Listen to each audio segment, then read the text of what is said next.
আর একটি নতুন এনজিও নিয়োগ বিজ্ঞপ্তি নিয়ে আপনাদের সামনে হাজির হলাম। আর সেটা হচ্ছে গিয়ে আপনার কোস্ট ফাউন্ডেশন। তো কোস্ট ফাউন্ডেশন তারা কিন্তু বিডি জবসের মাধ্যমে একটা নিয়োগ বিজ্ঞপ্তি প্রকাশ করছে। সেটা হচ্ছে গিয়ে আপনার সহকারী শাখা ব্যবস্থাপক ক্ষুদ্র ঋণ। হ্যাঁ, তো বিনা অভিজ্ঞতায়। তো সেই নিয়োগ বিজ্ঞপ্তিটা নিয়ে আপনাদের সাথে বিস্তারিত আলোচনা করব। কিভাবে আবেদন করবেন, কতজন লোক নিবে, কি পাশের লোক নিবে, বিস্তারিত তথ্য এই নিয়োগ বিজ্ঞপ্তির মধ্যে পেয়ে যাবেন সার্কুলার আলোকে। তো এরকম নিত্য নতুন সকল ধরনের সকল চাকরির নিয়োগ বিজ্ঞপ্তি আপনি যদি সবার আগে আপনার চ্যানেলে পেতে চান, তো যারা এখন পর্যন্ত আমাদের যে অল জবস নিউজ এইচডি চ্যানেলটি সাবস্ক্রাইব করেন নাই, চ্যানেলটি সাবস্ক্রাইব করে দিন, পাশাপাশি নোটিফিকেশন বেল আইকনটি অন করে দিন, যাতে করে আপলোড হওয়া পরবর্তী সকল ভিডিওগুলো আপনারা খুব সহজেই আপনাদের ওয়ালেটে আপনারা পেয়ে যেতে পারেন। তো চলুন আমরা দেখি তাদের এটা নিয়োগ বিজ্ঞপ্তিটা, যেটা তারা দেখেন। নিয়োগের জন্য দরখাস্ত আহ্বান, পোস্ট ফাউন্ডেশন তাদের লোগো। তো পোস্ট ফাউন্ডেশন একটি মান ভিত্তিক স্বাধীন, অরাজনৈতিক, লাভজনক, অলাভজনক ও বেসরকারি এনজিও সংস্থা। জাতিসংঘের অর্থনৈতিক সামাজিক পরিষদ ইউনেস্কো থেকে স্পেশাল ক্রিয়েটিভ স্ট্যাটাস প্রাপ্ত পোস্ট তাদের করছে। তো তারা এমআরআই সনদ প্রাপ্ত। তো তারা পদের সংখ্যাটা দিয়েছে হচ্ছে কি আপনার শিক্ষানবিশ শাখা ব্যবস্থাপক ক্ষুদ্র ঋণ 30 জন, একটা নিয়োগ বিজ্ঞপ্তি। তো এখানে শিক্ষাগত যোগ্যতা, বয়স, অভিজ্ঞতা, মাসিক বেতন ভাতা তারা আলোচনা করছে।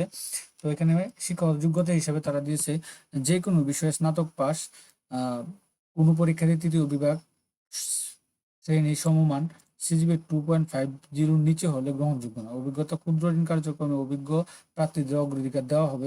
25 থেকে 35 বছর। শিক্ষানবিশ ভাতা, শিক্ষানবিশকালের প্রথম 3 মাস ভাতা হবে 20,000 টাকা, চতুর্থ মাস হতে মূল্যায়ন ভিত্তিতে 30,000 টাকা এবং 6 মাস পর চূড়ান্ত মূল্যায়নের ভিত্তিতে স্থায়ীকরণ করার পরে সেক্ষেত্রে ভাতা হবে 40,947 টাকা। কর্মস্থল হবে উপকূলীয় জেলা সমূহেতে। তো আবেদনের নিয়মাবলী, আবেদনপত্রের সাথে তারা এখানে আপনারা হয়তো বুঝতে পারছেন যে তারা এখানে কিন্তু সব এনজিওতে কিন্তু একটা শিক্ষানবিশ খাল রাখে, পিরিয়ড রাখে। তারপরে তারা মূল্যায়নের ভিত্তিতে তারা আবার এই যে স্থায়ী করে চাকরি করে। তো এটাই তারই মতোই শাখা ব্যবস্থাপক হিসাবে।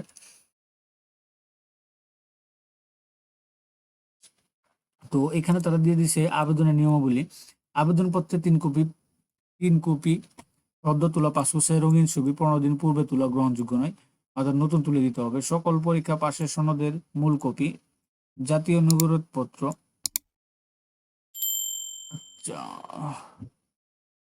সকল পাশের সনদের মূল কপি, মূল মূল নাগরিক সনদপত্র, জাতীয় পরিচয়পত্রের রঙিন অনুলিপি, রঙিন অনুলিপি, মূল কপি, নিজ উপজেলা পর্যায়ে প্রথম শ্রেণীর গ্রেডের কর্তৃক প্রকাশ সর্বশেষ পরীক্ষা প্রবেশপত্র সহ আবেদন সহ, অর্থাৎ আগামী 17 জুলাই তারিখের মধ্যে নিম্ন ডাকযোগে পাঠাতে হবে। এখানে একটা প্যাচ লাগাইছে, অর্থাৎ আপনাকে যে ইয়াগুলো আছে, অরিজিনাল যে ডকুমেন্ট গুলো আছে, এগুলো আপনাকে রঙিন স্ক্যান করতে হবে। তো রঙিন স্ক্যান করে এগুলো আবার আপনার উপজেলার যে সরকারি কর্মকর্তা আছে তার মাধ্যমে আপনাকে সত্যায়িত করে তারা 17 তারিখের মধ্যে ডাকযোগে কুরিয়ারের সাথে পাঠাতে হবে, অনুরোধ করা হলো। তো আবেদনপত্রের ঠিকানা, তো এখানে আপনারা তাদের 4টা অফিসে আপনারা আবেদন করতে পাঠাইতে পারেন। তো 1 নম্বর আছে হচ্ছে আঞ্চলিক কর্মসূচি সমন্বয়কারী, পোস্ট নোয়াখালী কেন্দ্র, বাসা নম্বর 1, রুট নম্বর 5, হাউজিং স্টেট মাইজদিকুট, নোয়াখালী। তারপর আছে আঞ্চলিক কর্মসূচি সমন্বয়কারী, পোস্ট কক্সবাজার কেন্দ্র, 75 লাইট হাউস ব্লক বি, এই কলাতুলি, কক্সবাজার। 3 নম্বর আছে আঞ্চলিক কর্মসূচি সমন্বয়কারী, পোস্ট বরিশাল কেন্দ্র, ফুলঝুরি হাউস, হাতেমালি চৌরাস্তা, নবগ্রাম, বরিশাল। তারপর আছে আঞ্চলিক কর্মসূচি সমন্বয়কারী আপনার পোস্ট চট্টগ্রাম কেন্দ্র, বাড়ি number 61, road number 11, block B, Chandgaon আবাসিক এলাকা, চট্টগ্রাম। অর্থাৎ আপনার নিকটবর্তী যারা আছেন সেখানে আপনারা পাঠাইতে পারেন, আপনার যেখানে আপনি করতে পারবেন। তো এখানে 5টা অফিসে তাদের ইয়েটা পাঠাইতে পারবেন। তো এখানে তারা অন্যান্য শর্তাবলী বা নিয়মাবলী দিয়ে দিয়েছে। তো এখানে নিয়মিত নিয়োগ প্রাপ্তির পর 3 দিন ফাউন্ডেশনের প্রশিক্ষণ দেওয়া হবে, তারা উল্লেখ করে দিয়েছে। এরপর 15 দিন যে কোনো শাখার সিনিয়র কর্মীদের সাথে কাজ শিখতে হবে। ফাউন্ডেশন দেখবে এবং জানবে যে পরবর্তীতে একজন শাখা ব্যবস্থাপক অধীনে কাজ শিখাবেন। যোগদানের সময় 3 মাস থেকে 6 মাস পর্যন্ত বেতন প্রতি মাসে 5,000 টাকা করে মোট 30,000 টাকা জামানত কেটে রাখা হবে।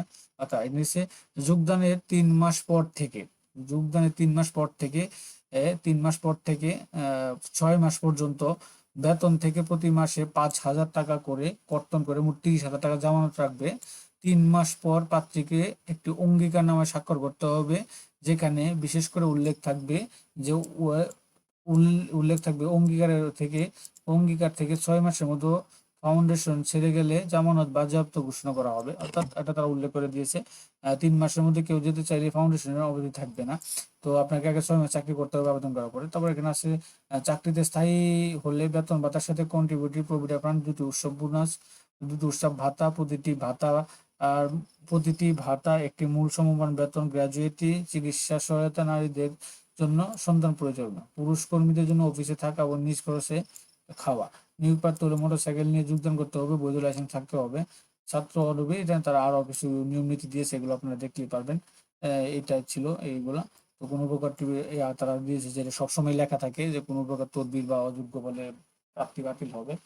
তো এটাই ছিল এই 30 জনের আপনার শাখা ব্যবস্থাপক পদে, শিক্ষানবিশ শাখা ব্যবস্থাপক পদে পোস্ট ফাউন্ডেশনের নিয়োগ বিজ্ঞপ্তিটা, যেটা আপনাদের সাথে বিস্তারিত আলোচনা করলাম। তো এখানে হয়তো আপনারা বুঝতে পারছেন। আর আপনাদের সকলকে একটা অনুরোধ বলবো, আপনারা আগে বিজ্ঞাপনটা পুরোটা দেখবেন, দেখার পরে আপনারা কিন্তু অনেক তথ্য পেয়ে যাবেন। তো ওখানে আর কমেন্ট করতে হবে না, আসলে অনেক কমেন্ট আসলে অনেক কমেন্ট উত্তর দিতে হয়। তো আসলে অনেক কিছু মনে থাকে না, হয়তোবা আমি চাই না যে আপনার সাথে ফলস কোনো নিউজ করতে। তা আমি যে সরাসরি বলে দিই যে আমি এটা জানি না বা পাই না, যেটা জানি না পারি না এটা আমি বলে দিই, কিন্তু আমি কিন্তু মিথ্যা কোনো নিউজ বা করি না, আপনাদের শেয়ার করি না। তো মোটামুটি এই ছিল পোস্ট ফাউন্ডেশনের নিয়োগ বিজ্ঞপ্তিটা। তো এরকম নিত্য নতুন সকল ধরনের সকল চাকরির নিয়োগ বিজ্ঞপ্তি আপনি যদি সবার আগে আপনার চ্যানেলে পেতে চান, তো যারা আমাদের এই যে অল জব নিউজ এইডি চ্যানেলটি এখন পর্যন্ত সাবস্ক্রাইব করেন নাই, তো আমাদের যে অল জব নিউজ এইডি চ্যানেলটি সাবস্ক্রাইবের পাশাপাশি নোটিফিকেশন বেল আইকনটি অন করে দিবেন, যাতে করে আপলোড হওয়া পরবর্তী সকল ভিডিওগুলো আপনারা খুব সহজে আপনাদের অলরেডি আপনারা পেয়ে দিতে পারেন। তো সকলে ভালো থাকেন, সুস্থ